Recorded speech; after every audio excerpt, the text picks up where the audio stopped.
ka-young pro natin sa Designare. Ngayon pag-uusapan natin ang the power of skill development or enhancing your career competencies. So by the way, ako nga po pala si Ed Malakino and I'm the one who will share to you the topic. So let's start. Alright, so in the first place, ano na ba napag-usapan natin? No? So napakinggan ko rin yung topic 1 and 2. Sa topic 1, no, napag-usapan natin ang kahalagahan kung paano nga ba tayo makakapagplano sa ating career. So for me, mahalaga yan kasi pag wala tayong plano, we are planning to fail. No? So maganda na natutunan natin sa topic 1 kung paano ba tayo makakapagplano. At the same time, ano ang kahalagahan? Bakit kailangan magplano sa ating career? No? Then pangalawa, natutunan natin yung kahalagahan na naka-align yung values natin sa career na tinatahak natin. So this topic, matututunan natin ano nga ba talaga ang kapangyarihan pag na-realize natin na kailangan natin ma-develop ang mga skills na dapat meron tayo in that specific industry or career na meron tayo. Okay? So at the same time, ito makakatulong sa atin so that yung career natin ay mapupush natin through having our competencies. So, we're going to realize, pag sinabing competencies, ito yung mga kakayahan natin. So, ano ba yung mga kakayahan na pwede mong i-offer sa company or sa industry or sa trabaho na meron ka? At the end of the day, if you're going to realize, hinahire tayo or tayo ay kinukuha sa interview, at the same time, pinapirate ang isang individual or ang isang applicant based on the competencies na meron siya. Kaya if we're going to assess, mas lamang pala ako, at the same time, advantage sa akin. Pag ako pala ay nakapag-develop ng mga competencies or kakayahan according to my chosen career or kinabibilangan nating mga industry. Okay? So let us define, ano ba ang competencies? Competencies are a broader set of attributes that encompass knowledge, skills, abilities, and characteristics. So in short, ito yung mga bagay na alam natin, kaya mong gawin, at yung mga characteristic na meron ka bilang individuals. Kasi alam naman natin na different employees ay meron ng different set of characteristics, abilities, and skills and knowledge. So makikita mo rito na pag ito ay na-develop mo unti-unti as time goes by, magiging marketable ka. Pwedeng ikaw na ang pag-agawan ng mga kumpanya under your industry. Kasi tayo, nag-start tayo na tayo ang kumukuha ng trabaho or tayo ang or in short i-rephrase ko, no? Pinipilit natin na tayo yung kunin ng mga kumpanya. That's why kung matatandaan mo nung nag-start ka ng career mo or sa early years ng career mo, no, nag-i-interview ka, nag-i-exam ka, and out of 5 or out of 10, merong pipiliin ng company na 2, 3, or 4. In short, tayo ang gusto natin habang tumatagal tayo sa career natin, tayo na yung chosen ones. Tayo na yung nilulook forward na i-pirate, kunin, or i-promote ng mga companies na meron dito sa pinag-a-apply natin or sa career or sa corporate world, kumbaga. Okay? So they represent a combination of both technical skills and behavioral qualities that contribute to overall job performance. Lagi natin tatandaan na dalawang bagay kung bakit tayo kailangan ng kumpanya. Number 1, doon sa mga technical skills.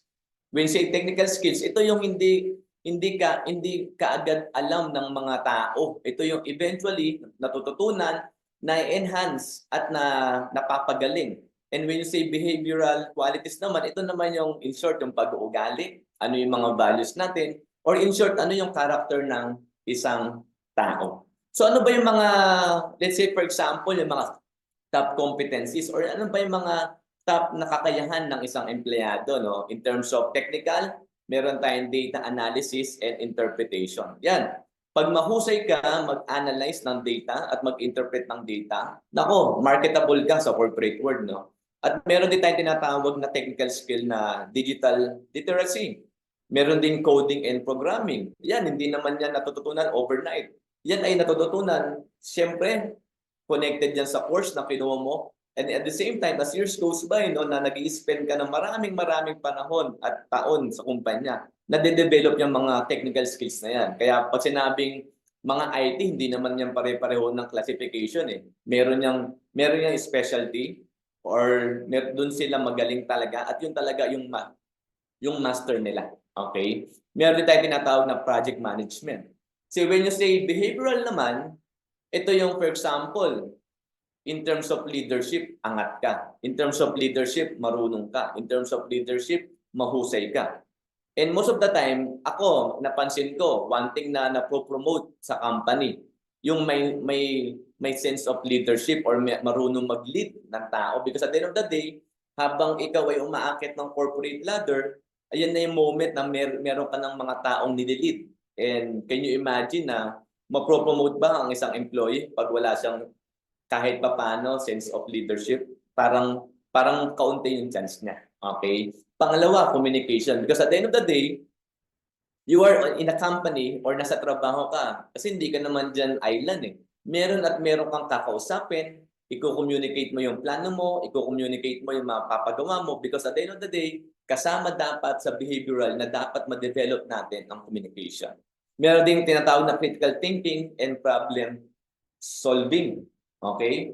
So, ito daw ay isang behavioral skill kung saan marunong ka mag-solve ng mga problema. Kasi alam naman natin na pag nagkaroon ng problema ang isang team, ang isang trabaho, pwedeng ma-paralyze no, yung operation. At dapat ikaw bilang empleyado, meron kang behavioral skill na critical thinking and problem solving. Actually, example lang to. Maraming pang mga behavioral na skills na dapat na meron ng isang employee according dun sa position or dapat na ginagawa niya sa trabaho. Okay? Then at the same time, interpersonal networking. Ngayon, maybe hindi naman yung mga technical and behavioral skills ay hindi naman currently kailangan sa trabaho mo. But what we are talking about is if you want to enhance your career competencies at the same time you want to climb up on the ladder of success sa corporate world, no? Kailangan unti-unti magkaroon ka ng ganitong mga competencies. Alright? So tuloy natin. So bakit nga ba importante na tayo ay mag-level up ng competencies natin? Can you imagine na pwedeng mag-spend ka ng 3 taon sa trabaho mo? Or pwedeng mag-spend ka ng 5 taon sa corporate world pero hindi naman nadadagdagan yung competencies mo? Actually, pwede yan. Kaya nga, lagi nating isabuhay na tayo as much as possible. Let us always leave our comfort zone. Kasi pag nandun ka lang sa comfort zone mo, at the same time, ayun lang din yung mga opportunities na pwedeng magkaroon ka. Can you imagine yung mga regular na job, no, na trabaho, na nakukuha ng mga somehow hindi graduate ng college degree? Di ba mapapansin mo na as years goes by, habang tumatagal ang panahon, parang ganun pa rin yung kaya nilang gawin. Parang ganun pa rin yung mga opportunity na naka-open lang sa kanila. Alam mo bakit? Kasi hindi nila na-develop or hindi nagle-level up yung competencies na meron sila. Kaya sa atin, it is a great privilege for us to hear this topic. Kasi magkaroon ka ng awakening. Magigising ka na, oo nga no, wag ako papayag or hindi ako papayag na ako ay tumatagal sa corporate world pero hindi ako gumagaling. Hindi ako papayag na habang ako ay tumatagal pero hindi naman nadadagdagan yung mga open doors or yung mga opportunities na pwedeng maibigay sa akin. Pero dito, ngayon pa lang mag-decide ka na.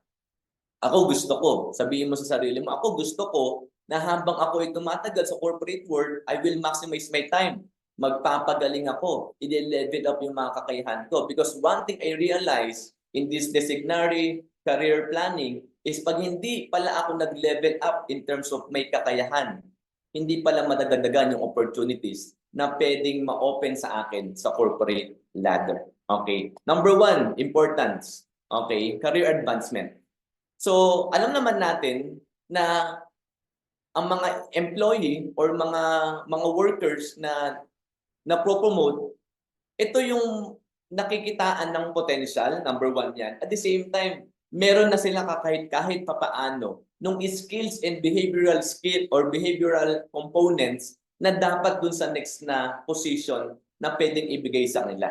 Because developing and upgrading your competencies enhances your qualifications. Take note, qualifications, because at the end of the day, yung position sa corporate world habang tumataas, habang lumalaki, habang lumalalim, at habang lumalawak, ganun din kasabay nyo yung qualification. Hindi naman pwedeng yung qualification ng isang regular employee ay kapareho ng qualification ng supervisor. It is impossible. Lagi yung mas mataas lagi yang mas malawak. Kaya can you imagine if you want yourself to be promoted, kailangan kahit papaano pumalo ka doon sa qualification. Okay? At the same time, it makes you more attractive candidate. Di ba? So sabihin mo attractive. Hindi lang attractive na maganda ka, pogi ka, guwapo ka, pero when you say attractive, pag pinag-usapan na, kailangan natin mag-promote ng isang individual, ng isang manager, as much as possible, nandun ka sa top 3, nandun ka sa top 5 man lang. So yun yung sinasabing attractiveness. Kailangan yung pangalan mo, kilala ka na pwede mong makuha yung next position. Alam na mga colleagues mo, alam na mga managers, kung pwede nga lang hanggang sa CEO level or sa president ng kumpanya, dapat yung pangalan mo pwedeng mabanggit pag pinag-uusapan ang promotion. Yun yung tinatawag natin na dapat more attractive ka. Okay? For promotions and new opportunities. It positions you an asset to the organization and increases your chances of advancing in your career. Actually, yun lang, no? So, in short, ikaw daw ay pwedeng ma-advance mo ang career mo pag dumating sa point na ikaw ay pinosisyon mo ang sarili mo to become an asset. Sabihin mo asset. When say asset, ito yung, alam mo yun, yung iba-value ka ng company mo. Hindi ka nila hahayaan na mawala, hindi ka nila hahayaan na mag-resign, kasi ikaw ay isang asset. As much as possible, alam nila na ikaw ay productive, potential maging leader, at ikaw ay kapaki-pakinabang sa company or sa buong company ninyo. No? Pangalawa, okay, number 2 importance is adaptability to change. Sabi nga nila, no, in a fast-paced and evolving work environment, the ability to adapt is crucial. Crucial, alam niyo, ako nagbabayad ako monthly. Medyo hindi ako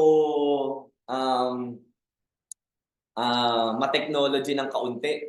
Parang nasa old fashion pa ako eh. Pag ako nagbabayad ng monthly bill ko ng aking postpaid plan, although pwede na magbayad sa GCash, pwede na magbayad through the bank account, ako trip ko pa rin yung pumunta ng mismong store or mismong shop para magbayad. So, one thing I noticed, way back 3 years ago, up to last year, nagbabayad ako ng monthly bill ko.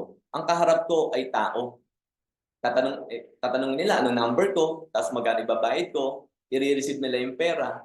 Pero alam nyo, ngayon, pag pumunta ka ng Globe Smart, babayaran mo yung postpaid bill mo, wala ka ng taong kakaharapin. Machine na lang.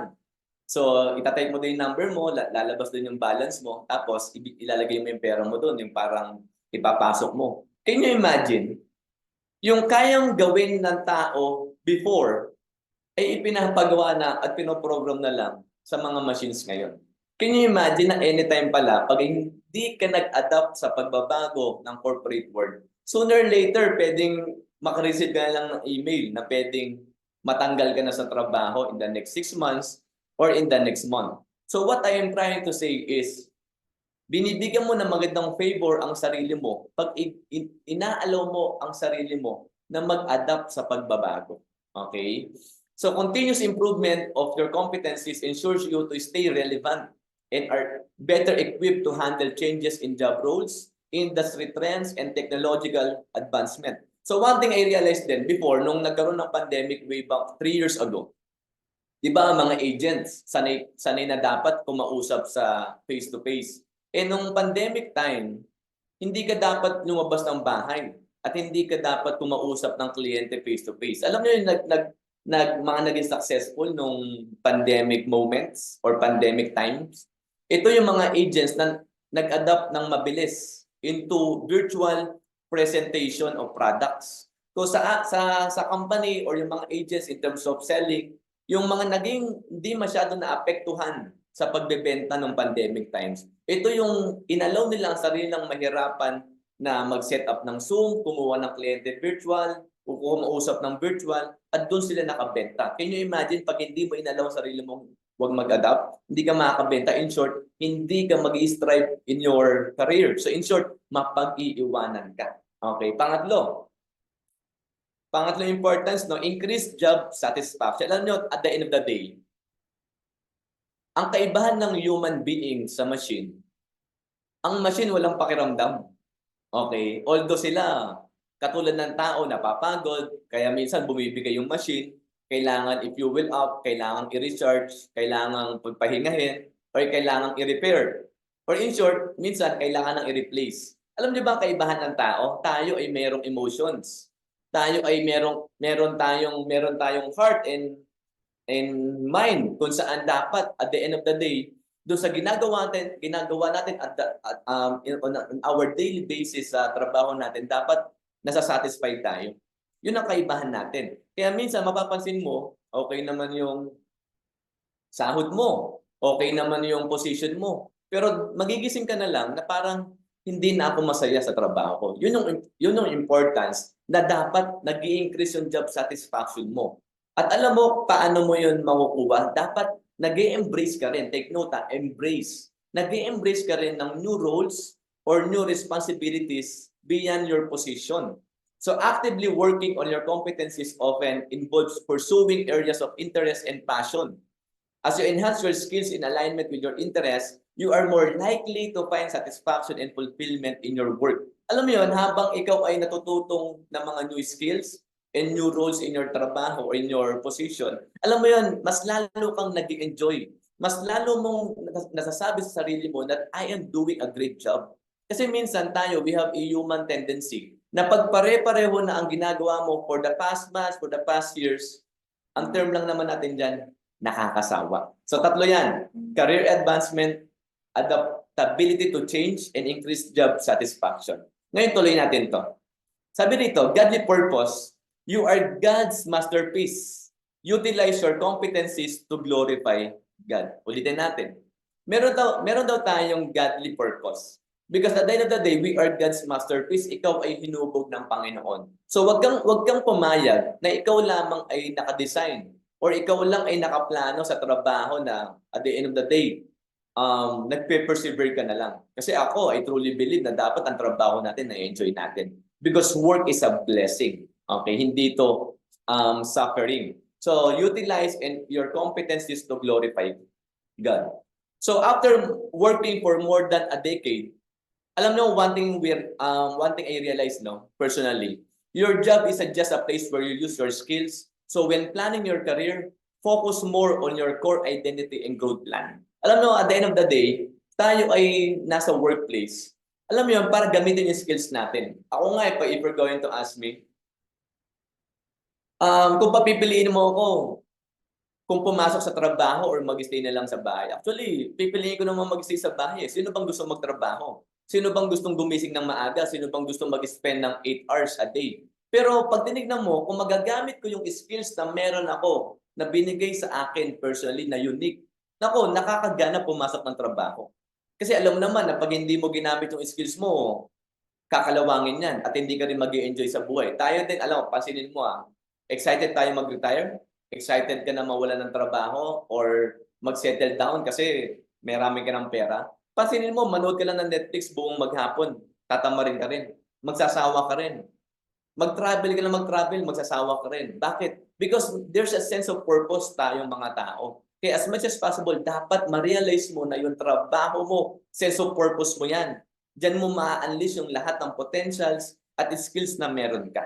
Kaya sabi dito, focus more on your core identity. Saan ka ba magaling? Saan ka ba nag-enjoy? Saan yung every time na ginagawa mo, masasabi mo sa sarili mo na, Lord, salamat. Kasi ito ang ginagawa ko. Alam nyo, one thing na lagi ko sinasabi sa sarili ko is, kung may chance naman ako at may option naman akong gawin yung mga bagay na nag-enjoy ako, at the same time maging profitable ako sa akin, mas pipiliin ko yun kaysa gawin yung mga bagay na hindi naman ako nag-enjoy. Because at the end of the day, meron ka namang option kung ano trabaho gagawin mo. Meron ka namang option kung saan company ka papasok. At the end of the day, mas piliin mo yung company, yung position, or yung career na alam mo para sa'yo. Okay? Rather than being dependent on a specific company standards which you cannot control. Dagdag natin, build a solid foundation within yourself. Develop skills that go beyond any one company and contribute to your overall professional growth. Yan. Second na na-realize natin, kailangan mo laging isipin, while we can plan many aspects of our careers, most things are beyond our control. Alam mo, sa career mo, in terms of decision making pa lang medyo hindi mo na hawak yan. Alam mo, one thing na hawak natin is your performance.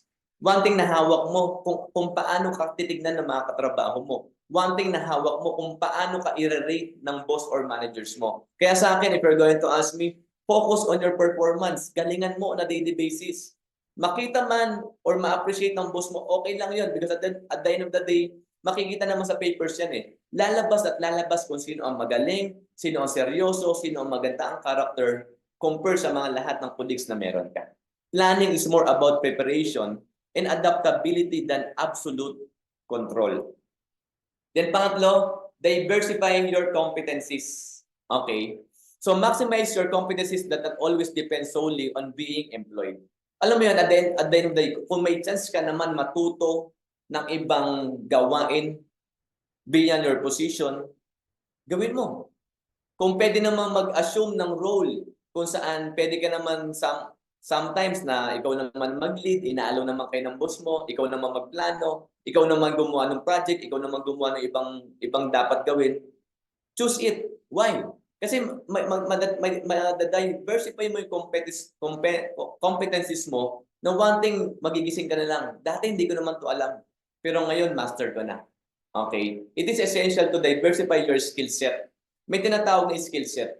Pag binanggit ba yung pangalan mo sa company or sa corporate world na nabibilangan mo, ano yung masasabi lang skill set na meron ka? Ngayon, pwede mong identify, ano pa ba yung mga skills na wala ako? Yun, pwede mo idagdag yun para masabing kumpleto na yung skill set mo. Don't place all your efforts in one basket.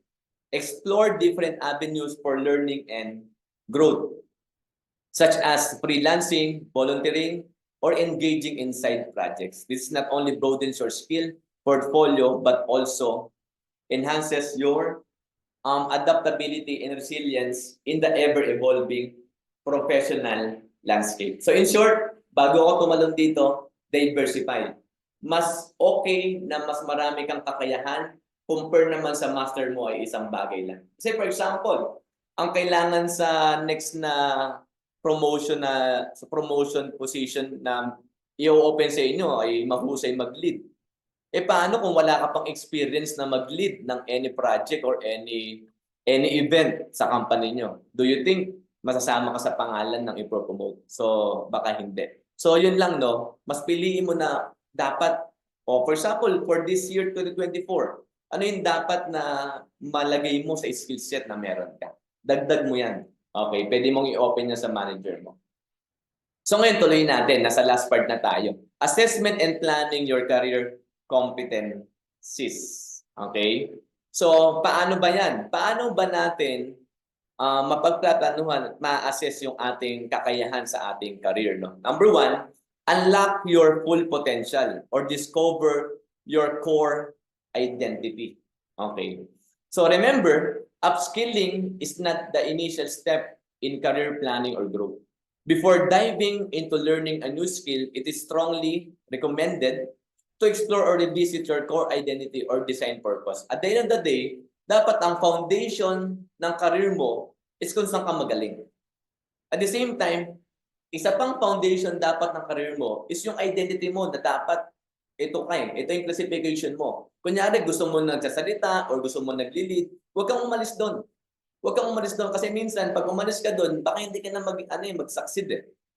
So dapat alamin mo muna, i-discover mo muna ano ba yung saan ako magaling talaga, saan ako master. So yun yung magiging foundation mo kung para umangat ka ng umangat. Okay? Or what is your design purpose? For example, meron talagang mga tao na hindi sila ayaw nilang expose sa tao. May mga ganyan, yung gusto nila, nasa office lang sila, ginagawa nila ng mahusay yung projects nila sa computer, maraming ganyan. Or vice versa, marami naman tao na ayaw yung office setup. Gusto nila yung nakikihalubilo sa tao. Gusto nila yung nagli-lead. Gusto nila yung nag-gather ng tao tapos sila magpaplano. Yan, magkakaiba tayo. So dapat you have to discover ano ba yung full potential mo. Saan ako nag-enjoy, saan ako nag-excel, or ano yung mga bagay na bibigay sa akin pero kahit hindi masyadong mahaba yung panahon, magagawa ko na mahuhusay. Yan. Ang tawag diyan, unlock your full potential. Discover your or develop your core identity. Alam niyo yung tip ko? Magbibigay ako sa inyo ng tip, no? I-list down nyo yung mga technical and behavioral competencies na required for your career goal. Okay? So, ilista mo. For example, in your present position, ano ba yung mga technical and behavioral competencies na dapat ma-master mo? Kasi pag yan na-master mo, magiging successful ka dun sa present position mo. Tapos, i-define mo. In the next position na meron ako ngayon, for example, managerial position, anong kailangan na madagdag sa skill set ko? Okay, dapat ba marunong na akong makipag-usap sa tao? Dapat ba marunong na akong bumuo ng team? Dapat ba marunong na akong mag-hire ng perfect individual for the job? So, ilista mo yun. Then later on, do your research and inquire with your direct superior or senior colleagues. So what I am trying to say is, in your present position, tingin mo, ano yung mga dapat mo bang i-master? For example, ano ka, sales agent ka. Medyo hirap ka pa sa prospecting. Ayun, i-develop mo, dapat mahusay kang kumuha ng mga kliyente. Or minsan naman, ang lacking or weakness ng isang sales agent, hindi masyadong mahusay pa mag-close ng benta, edi aralin mo yun. Aralin mo, mag-research ka, magpaturo ka, kung kaya mo pumasok sa mga seminar na magtuturo sa'yo ng ganong skill, so be it. Ako, mas pipiliin ko lang magbayad or mag-aral at mag-spend ng panahon kaysa naman tumatagal ako doon sa position ko na wala naman akong growth. Di ba? Mas piliin mo na ngayon. Mag-decide ka na ngayon. Mas pipiliin ko yung hard things ngayon. Gagawin ko yung mga mahihirap. At least, kapalit naman ito as years goes by, mapropromote ako o magiging successful ako. Kaysa naman hindi ka nag-aaral, hindi ka nagpe-pay, hindi mo ginagawa yung mga tingin mong mahirap, pero nag-i-stay ka naman dun sa position na dapat na-promote ka na sooner or later. Okay? So, tuloy natin. So, number 2, identify and assess your current level versus required competencies. Ito, medyo nahapyawan ko na, no? So, evaluate mo ngayon yung current competency level by asking yourself specific qualifying questions. Ito, basahin ko lang sa inyo. To what extent do I feel confident in applying my current skills to meet the demands of my desired career path? In short, confident ka ba ngayon na pag nagsabi ka, boss, sir, pag nag-open tayo ng promotion position sa company, gusto ko pong applyan. Confident ka ba doon na yung skills mo ngayon ay mag-meet dun sa demands ng desired na career path mo? Alam niyo minsan, one thing I realize, ang mga company ay nag-promote ng mga individuals two things. Number 1, yung mga employee na meron na silang skills nung position na open. For example, agent ka pa lang ngayon. Gusto mo maging manager. Dapat ngayon pa lang, pinapakita mo na yung qualities na meron ka or skills na meron ka para doon sa managerial position. Doon, mabilis yun. One thing I realize, mabilis yun. Kasi nakitaan ka na ng potential at nagagawa mo na eh. Pangalawa is potential. Ay, ito potential to eh. Kailangan mo lang maturuan, kailangan mo lang i-training. Minsan, ang potential ay nakukuha sa karakter ng tao. It means madaling turuan, willing matuto, willing mag-submit, at willing magpagabay. Yan. In terms of nakita mo kanina, nagagamit mo yung technical and behavioral skills na meron tayo. Next, are there specific areas where I notice a need for improvement or additional training to align with my career goals? The next, how well do my existing competencies match the technical and behavioral requirements? Yan, dapat nag-match yan. Then pangatlo, last but not the least for me, this is the most important, bridge the gap. Nandito ka, ito yung gusto mong puntahan. So dapat mag-focus ka dun sa gap. Kailangan yun yung matutunan mo. Parang bridge lang, no? Kailangan mong daanan unless kung ayaw mong daanan, lilibot ka. Minsan mas mahaba yung long cut. Okay? So, kung mapapansin mo, kung merong mga bridge, ito yung nagko-connect sa dalawang place ng mas mabilis at mas madali. Gusto mo ma-promote ka agad? Gusto mo makuha ka agad yung career na gusto mo? Dapat lakaran mo na agad yung bridge. Make and fulfill your career growth and plan and goals. Letter A, recognize and assess your career resources. Your workplace, your direct managers and colleagues, your career coach mentor, your time, career potential, competencies, at syempre, lagi mo tatandaan that there's a great provider and approver, which is God. Okay. Medyo, bago tayo matapos, sapiawan ko lang ng konti. Sa workplace mo, is my workplace promoting growth and development? Pag nakita mo, alam mo magandang hanapin sa company or sa kumpanya na kinabibilangan mo, kung meron silang clear na ladder of success. Pag yan ay merong malinaw na ladder of success, kung saan meron silang mga long-term goals sa mga empleyado, yan, mag-stick ka dyan. Dyan ka aakyat. Pero pag nakita mong medyo wala, for me, baka mas magandang maghanap ka na ng ibang company which is providing same position pero may malinaw na ladder of success. Yung direct manager mo ba, sinusuportahan ka or ginagabayan ka or open siya na mag-promote ng mga individuals, yan, maganda yan. Yan ang mga gusto natin hinahanap. Your career coach and mentor, dapat kino-consider mo whether you have access to a mentor or career coach. Dapat wag mong hayaan na wala kang career coach.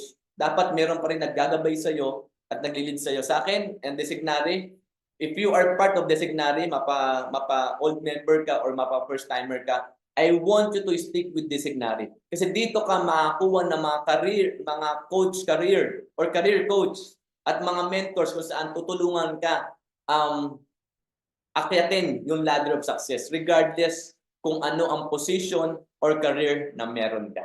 Okay? At dito na ako magtatapos. No? Lagi mong tatandaan, makita man o hindi man makita ng tao yung mga efforts na binibigay mo sa trabaho, kitang-kita naman yan ni God. At the end of the day, one thing I always believe, no? Pag gusto ni Lord na iangat ka, walang makakahadlang. Kaya ang sabi nga ng Panginoon, di ba? Sabi nga ng Bible, galingan mo lang. Do it for the glory of God. Kasi si Lord naman talaga ang magpropromote sa'yo. Si Lord naman talaga maghahanda ng magandang career sa'yo. At the end of the day, gawin mo lang yung best mo at ibigay mo lahat kay Lord at bigyan mo ng excellence lahat ng ginagawa mo. Okay? Then letter B, consult your career coach and mentor. Dito sa designary, meron kami mga ipapakilala sa iyo mga coach and mentors na gagabay at tutulong sa atin. So with that, doon na po nagtatapos yung ating Power of Skill Development through enhancing your career competence. Alam niyo, ang prayer ko, lahat tayo ay mag-enjoy muna ngayon sa ginagawa natin, maging contented ka. Pero mag-aspire ka ng mas malawak or mas malaking role kasi deserve mo yan. Ang promotion kasi ay deserve ng mga taong pinag-uusayan ang kanilang trabaho. So dagdagan mo yung mga kakayahan mo, maniwala ka. Ang promotion, hindi po yan pinaglalaban. Yan ay ibinibigay sa mga deserve na individuals. All you need to do is to focus on a daily basis, galingan mo, dagdagan mo yung competencies mo, since sooner or later magugulat ka na lang, i-promote ka na ng company niyo. So with that, thank you very much and God bless you all.